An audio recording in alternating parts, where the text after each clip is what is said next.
So usually if you have true wireless earbuds like, AirPods or WF-1000XM5s, or maybe even something like Galaxy Buds, you'll have gestures on them like tap to play and pause, and then press and hold to do something, and then squeeze the stem to do something else, right? They work perfectly on phones, but when it comes to the same working on Hyprland, you're going to require some setup. Okay, now, to understand the fix, you need to understand why it's broken in the first place. That's something that I teach you quite a lot on my channel. Not just copy and paste this command and get the job done, but actually understand the why, the principles behind things, so that you never end up coming across issues in the first place. Great. So, to understand why, there are 3 layers involved here, and the connection between 2 of them is missing. Layer 1 is going to be your earbuds. So when you tap, squeeze, or press a button on your earbuds, they send a Bluetooth signal using a protocol called AVRCP. So that protocol is Audio Video Remote Control Profile. This is the standard protocol that Bluetooth devices use to send media commands like play, pause, next track, previous track, and volume. Your earbuds are doing their job, okay? The AVRCP signal is being sent correctly. Layer 2 is your Bluetooth stack. On Arch, that's going to be bluez or bluez or however you pronounce that, the Linux Bluetooth daemon. So bluez receives the AVRCP signal from your earbuds. It knows a media command was sent. But here's the problem, okay? bluez doesn't know what to do with it. It doesn't know which media player to send the command to. It doesn't know if you're listening in Spotify, Firefox, MPV, or something else, right? bluez handles the Bluetooth connection and not the media playback. It needs someone to tell it where to forward these commands. Layer 3 is going to be your media players. So Spotify, Firefox, MPV, VLC, YouTube Music, if you have that in your browser, all of these support a standard called mpris, which stands for Media Player Remote Interfacing Specification. Yes, that. So mpris is a D-bus interface that lets external tools control media players. It's how playerctl works. So if you have messed around with your Hyprland keybinds or you have checked out the wiki, you will definitely know that, let's just open binds.conf. Now you will find that playerctl binds are something that are included by default. Okay, so right now I have them bound to F9, F10, and F11, but usually they're going to be bound to XF86 keys, which means that they're going to correspond to the keys on your laptop keyboard, where if you press play, pause, and skip, and previous, buttons on the keyboard, it's going to do that using playerctl. That's how that works. It's how your media keys, basically exactly what I just said, they end up working, right? It's a universal language for play this, pause this, and then skip this on Linux. So your earbuds, they speak AVRCP, your media players speak mpris, and then there's nobody translating anything between the two. On GNOME and KDE, this wouldn't be a problem because the desktop environment handles this translation automatically. It's built into their settings daemons. On Hyprland, well, there is no settings daemon. There's no one standing between bluez and your media players translating AVRCP commands into mpris calls. That's the gap, and the fix is a tiny program that acts as the translator. The translator is called mpris proxy, okay? mpris proxy. You should get this as a utility after you install bluez utils. So by default, you're most likely going to have this installed as part of your Bluetooth stack. So if not installed, you can just install it like so. Just pass in -- needed. Okay, now let's just type in the password. Because for me, it's already installed, it's going to skip it. And this I thing is an alias, by the way, which stands for yay-s. So instead of typing the entire thing, like 7 characters, I just end up typing I, and then it gets the job done. You can set this up in ZSH. Now, this is done, okay? bluez utils is installed. Now, all you have to do is just type in mpris proxy. mpris proxy, and then you will get a command. Okay, let's actually kill it so that it's currently not running. And to show you that I have my Bluetooth earphones connected, I have, let's see here, I have my XM5s. They are connected, plugged in right now, so that's great. Now let's actually get rid of the daemon, pkill mpris proxy. So pkill is basically process kill. You're going to kill this process. There you go, it's dead.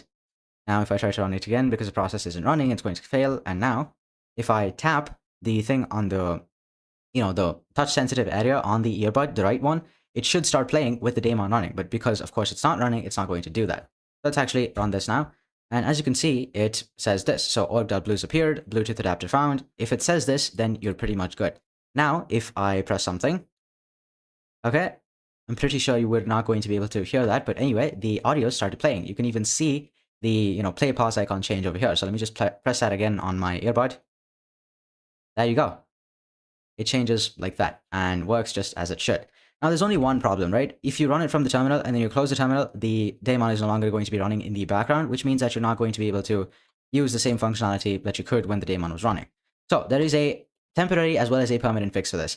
Temporary fix is to just push this to the background, so &disown. This &disown is going to take this process mpris proxy and then detach it from the current terminal. So even if I close it, I'm still able to use the earbud in order to control the playback of music. That's one thing. A second thing is you do this with a systemd service, but then we all know better than to do that. So instead, what we're going to be doing is going into our autostart file, config hyper modules autostart.conf. Okay, so let's just go here. And by the way, if you're wondering what this module syntax is all about, it's basically something I like to call anti-fragile modularity, where I take the main hyprland.conf file and then split it into multiple different files.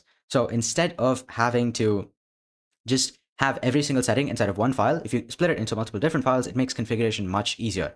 And stuff like this, along with how to make custom theme switchers like this one, is exactly what I teach you inside of the program. Let's see first link in the description. It's called Hyper Accelerator, and it's a 10-hour program. If I just show you, as you can see over here, it is a 10-hour long program that teaches you everything that you could possibly need to know about Hyprland. So in this module called Theme Switchers, for example, I teach you exactly what theme switchers actually are, the different kinds, how to set up wallpaper-based and custom theme switching, all complete with these Rafi menus and scripts, the custom ones that you can make yourself. And because I actually teach you the principles behind how all of this stuff works, just like I did at the beginning of the video, you're able to make stuff like this on your own instead of just copying and pasting the content that I give you. Okay, not that I don't, by the way. I give you both the tactics and the principles. But yeah, so instead of just copying and pasting stuff, the dot files that you've been doing all this time, okay, that we all have been doing, to be honest, you can actually learn how to make this stuff yourself, which just makes it that much more enjoyable because things don't end up breaking all the time and you can actually call your creation your own. So if you want this, you can go ahead, click the first link in the description and check out the program.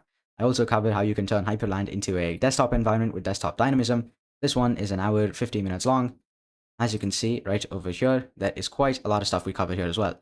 So the lock screen, app launcher, like this one, then logout menu, that looks like this. Ta-da, all with animations, poll kit, so that's the password, password box that appears for whenever you have to escalate privileges. Screen capture, my maps list, so this is basically like the default apps. It has quite a lot of stuff here. Hyper idle, which is your idle daemon, as well as the notification sensor. So if I show you, that's what this looks like. So if you want this, you can go ahead, click the first link in the description right now and learn how to make your own desktop instead of just copying and pasting stuff. Great, so let's go to our auto start, and then putting it down here is pretty simple. Let's just call this Bluetooth gestures, Bluetooth, wireless earbud gestures, wireless earbud gestures. Okay, now here you just have to exec once equals, and that should look something like this. So exec once, we'll just type in mpris proxy, and that's it. You should not put in ampersand disown here because it's just going to be executing on its own. And if you're using the new Lua syntax, this is what that looks like. Okay, let's go to config hyper Lua, I'm pretty sure it's called. Then let's go to modules, auto start Lua. Now here, this is what it's supposed to look like. So hl.on hyperland.start, just make sure you have this function. And here you want to go down here, let's make a comment. We'll just call this mpris proxy. For lack of a better term, let's just call this mpris proxy. Now in here, you will want to hl.exec_cmd hl exec command, so hyperland exec command, that's going to be the dispatcher exec command over here. And let's go here. Now we'll just type in mpris proxy. Same thing, no need to pass in disown, right? Okay, here, there's actually no need for that. See, yep, that's pretty much it. So once you do that, you will be able to auto start just fine. That's it. If you liked the video, you can hit like. If you loved it and want to see more like this in your feed, you can hit subscribe. And if you want to learn how to make Hyprland just like I have over here, complete with wallpaper switchers, theme switchers, and everything that you could possibly want, you can go ahead, click the first link in the description right now and check out the program.